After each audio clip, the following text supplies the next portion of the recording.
Ташиевтің феномені тереңірек. Президент өзінің досына эбегейсиз ишеним көргөздү. Өзү Ташиев өзү манипулятор да. Аябай кыйын манипулятор. Анан кийин кенен нары бери чыгып жүргөнү. Ошолор жанагы содалашып аткандын белгиси эле болуп калып атат. Президент досун иштен алганы бул жеңил болгон жок бул кишиге. Аябай улам, аябай оор болду кишиге. Бирок ушуга барган аргасыз болду. Садыр Нуркочоевич раз баштады, акырына чыгып койбосо, Ташиевдин мындайча айтканда булганган көлөкөсү бул кишиге тие берет. Бүт бар жок адамдарын коюп койгондо. Бүт бар жок адамдарын коюп койгон. Ошону менен ошол адамдар аркылуу узурпация кылып атат. Жетишкен ийгиликтер болсо, ошого Ташиевдин салымы такыр болгон жок деп танууга да болбойт го дейм. Кандай дейсиз? Биздин Кыргызстанда болуп аткан окуялар жакшы жагына келсе да, жаман жагына келсе да таасир этет. Бул башталышы эле. Буларды текшерип эме кылганга көбү коркуп отурат. Бүгүнкү күнгө чейин айрыкча Ташиев кайтып келгенден кийин уже бүт барды ойлонуп калды. Текшерсекпи, кандай болот, эмне болот? Анан кийин жанагы ортосунда оюн балабы таалар деп. Мен ойлойм, муну жанагы импичментке даярдап аткан деп эле ойлойм да. Мындайча айтканда азыркы парламенттин бардыгы эле айтып атат, 80% ошол Ташиевдин кишилери депчи. Күч эмнеде? Бийлик эмнеде? Күчтө, кадрда, акчада деп атпаймынбы? Эгер бул болбосо, мыйзам талаасыга кирбесе, парализация болуп тура берет.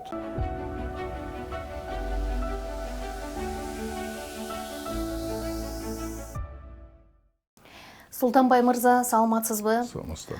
Атайын убакыт бөлүп келгендигиңиз үчүн ыраазычылык билдирем. Ден соолугуңуз кандай? Кантип калдыңыз? Орто, жакшы эле. Азыр дарыланып атасыз. Мен бир таанышым айткандай кыргызга боло берет. Жакшы болуңуз. Мына кечээ эле шаардык сот УКМК тарабынан ачылган кылмыш ишин карап, биринчи инстанциядагы соттун чечимин күчүндө калтырды да. Буга ылайык эми сиз 500 000 сом айып пул төлөшүңүз керек экен.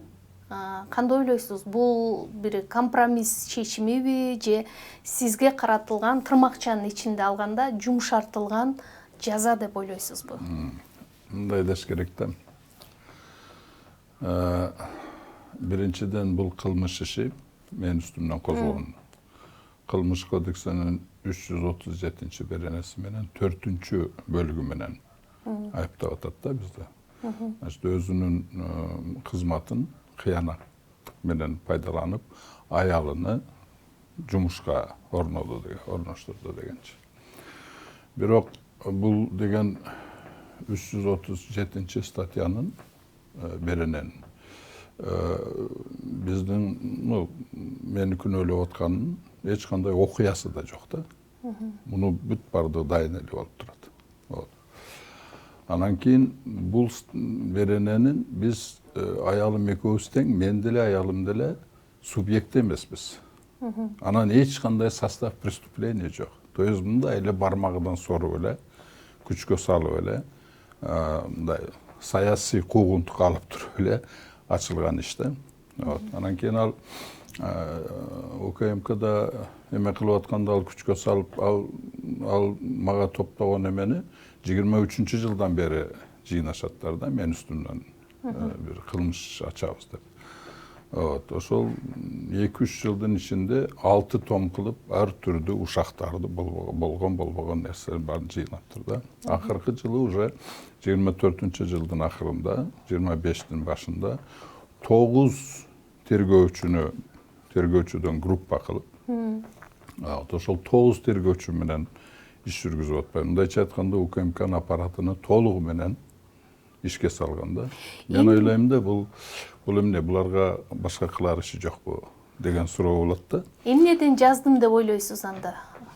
Эчтекеден мен эч жерден мен законду бузган эмесмин. Башкача айтканда, сиздин позициялар туура келбей калган үчүнбү? Менин жанагы чек ара боюнча Тажикстан менен чек араны чечип атканда мен өзүмдүн позициямды билдиргеним үчүн эле. Ал Ташиевдин эмесиге позициясына туура келбеген үчүн. Мен аны сындаган деле жокмун. Мен аны чыгып, ушундай деп туруп, менин позициямды билдирип, дагы бир жолу ойлонуп көрөлү, туура эмес болуп калып атат.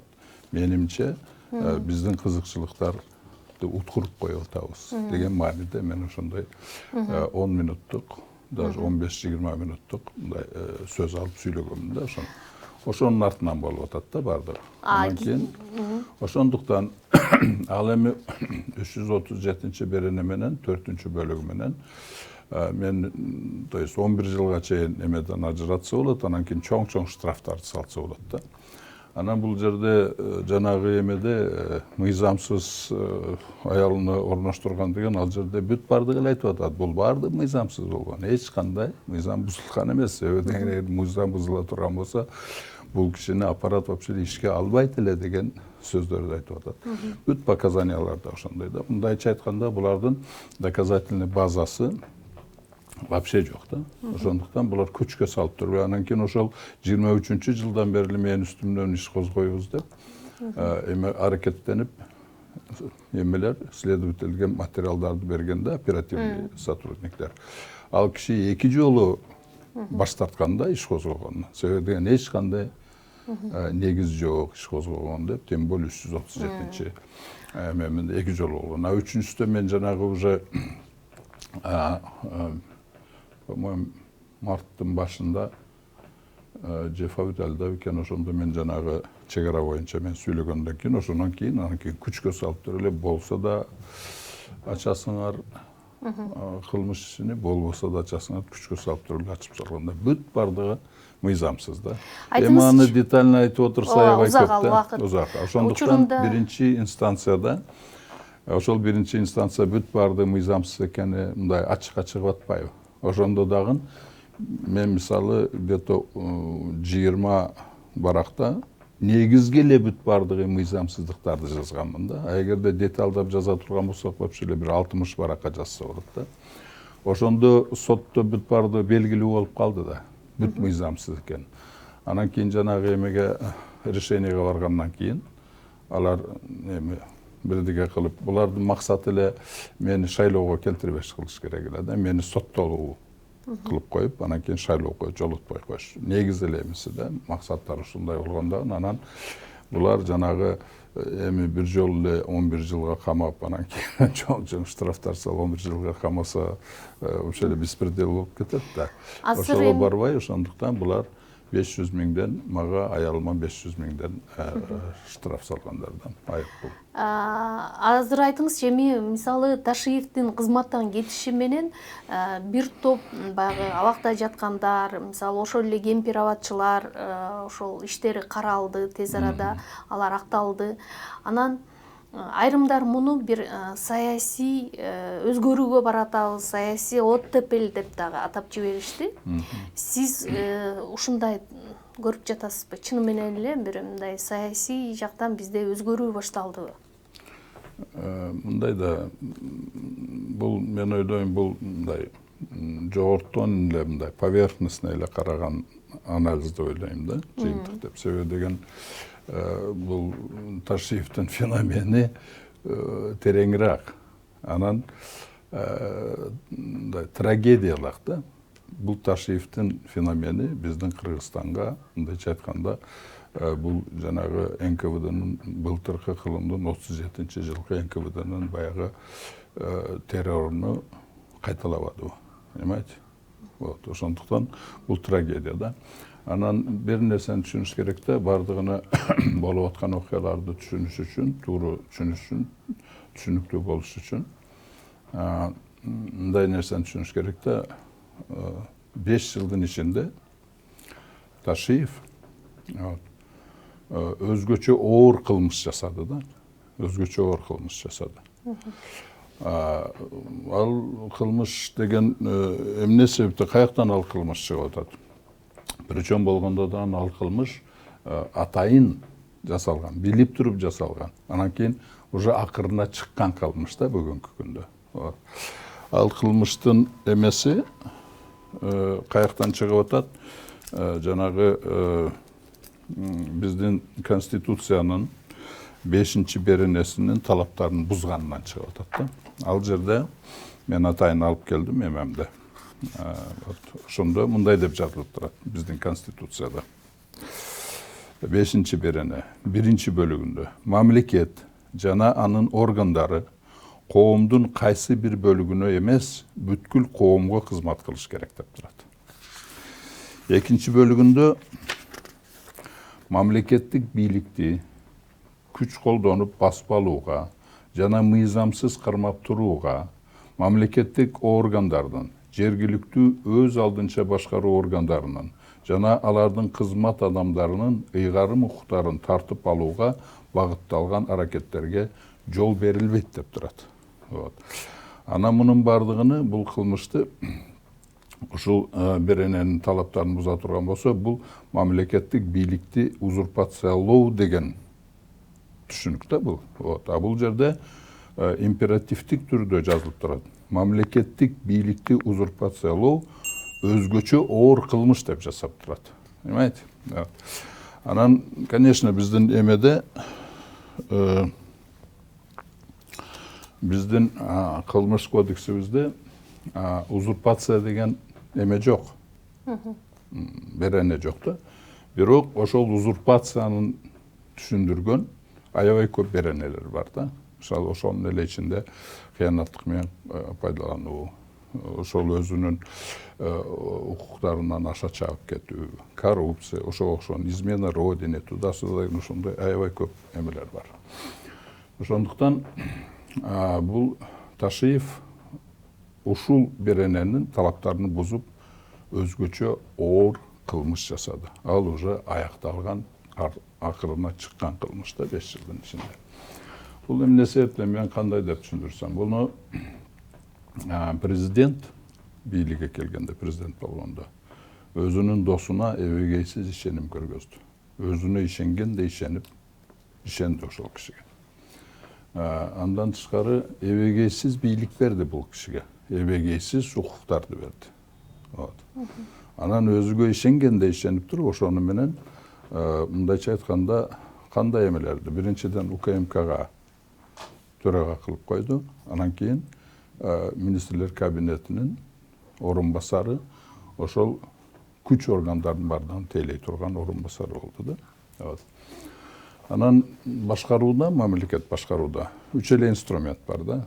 Биринчиси бул күч, экинчиси бул кадр, үчүнчүсү акча. Эми карап көргүлө. Күчтүн бардыгын ушул кишиге берди. Андан кийин акчаны дагы ушул кишиге берди, себеби Национальный банкка, Улуттук банкка Ташиев өзүнүн адамын койду. Значит, бүт болуп аткан Кыргызстандын ичинде болуп аткан жана сыртка кирип чыгып аткан акчанын агымдары бүт барды ушул кишинин көзөмөлүндө болуп калды. Андан кийин кадрларды. Мындайча айтканда, бул киши УКМКны биринчи узурпация кылды. Толугу менен УКМКнын отдельный органдын укуктарына, өзүнүн кызыкчылыгына, анан кийин өзүнүн кланынын кызыкчылыгына иштете турган кылып алды да, коркутуп. Полностью узурпация кылып алды да. Анан УКМКнын күчүнү колдонуп туруп, башка бийликтин органдарыны, мамлекеттин органдарыны узурпация кылып өзүнө баш ийдирип алды, коркутуп, үркүтүп. Ошол жагынан болуп калды да. Анан бул жерде не деш керек? Мисалы ошентип отуруп, мисалы кадрларды ала турган болсок, ар бир министерстводо өзүнүн адамдарын койду. Как минимум зам болуп.